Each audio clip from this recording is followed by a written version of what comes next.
मक्का के अमीर घरानों में से एक ऐसे सहाबी भी थे जिनके पहनने के लिए कभी यमन का महंगा कपड़ा आया करता था, मगर जब वो शहीद हुए तो उनके जिस्म को ढांपने के लिए पूरा कफन का कपड़ा भी मयसर न था। ये उस वक्त की बात है जब हजरत मुसअब बिन उमैर रजी अल्लाह अन्हु मक्का के एक अमीर घराने से ताल्लुक रखते थे। माँ की इकलौती आंख के तारे थे और माँ हर ख्वाहिश पूरी करती थी। मुसअब रजी अल्लाह अन्हु के कपड़े यमन से आते थे। खुशबू इतनी महंगी लगाते थे कि जब वो किसी गली से गुजरते तो लोग खुशबू सूंघ कर पहचान लेते कि मुसअब आ रहा है। मुसअब रजी अल्लाह अन्हु को पता चला कि नबी करीम सल्लल्लाहु अलैहि वसल्लम दारे अरकम में लोगों को एक नई बात सुनाते हैं। वो छुपकर वहां गए, नबी सल्लल्लाहु अलैहि वसल्लम की बातें सुनी और दिल में उतर गई। उन्होंने उसी वक्त इस्लाम कबूल कर लिया, लेकिन माँ को बताने की हिम्मत नहीं थी, इसलिए कुछ दिन छुपा कर मुसलमान रहे। एक दिन उस्मान बिन तलहना ने उन्हें नमाज पढ़ते देख लिया और बात माँ तक पहुंच गई। माँ खन्नास बिन्त मालिक मक्का की सख्त और ताकतवर औरतों में से थी। उसने मुसअब रजी अल्लाह अन्हु को घर से निकाल दिया हमेशा के लिए। फिर गज़वाए उहद का वक्त आ गया। नबी सल्लल्लाहु अलैहि वसल्लम ने मुसअब रजी अल्लाह अन्हु को इस्लामी लश्कर का झंडा दिया। ये कोई मामूली बात नहीं थी।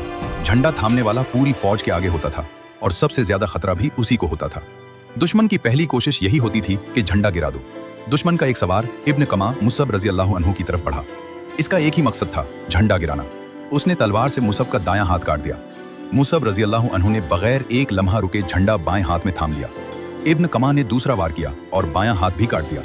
मुसअब रजी अल्लाह अन्हु ने झंडा सीने से लगा लिया और अपने कटे हुए बाजुओं से थामे रखा। झंडा जमीन पर नहीं गिरने दिया। फिर इब्न कमा ने तीसरा वार किया और मुसअब रजी अल्लाह अन्हु शहीद हो गए। जंग के बाद नबी सल्लल्लाहु अलैहि वसल्लम शुहदा को देखने मैदान में आए और मुसअब रजी अल्लाह अन्हु के पास रुके। उनके जिस्म पर सिर्फ एक छोटी सी चादर थी, इतनी छोटी कि सर ढको तो पांव नंगे रह जाते थे, पांव ढको तो सर नंगा रह जाता था। ये वही मुसअब थे जिनके कपड़े कभी यमन से आते थे। नबी सल्लल्लाहु अलैहि वसल्लम ने फरमाया, सर ढांपो और पांव पर घास डाल दो। फिर नबी सल्लल्लाहु अलैहि वसल्लम ने सूरतुल अहज़ाब की ये आयत तिलावत फरमाई। मोमिनों में से कुछ लोग ऐसे हैं जिन्होंने अल्लाह से क्या हुआ वादा पूरा कर दिया। वो नौजवान जो कल तक मक्का का सबसे अमीर और खूबसूरत नौजवान था, आज कफन के लिए कपड़ा पूरा नहीं था। दोनों हाथ कट गए, लेकिन इस्लाम का झंडा गिरने नहीं दिया और नबी करीम सल्लल्लाहु अलैहि वसल्लम ने खुद उनका नमाज जनाजा पढ़ा।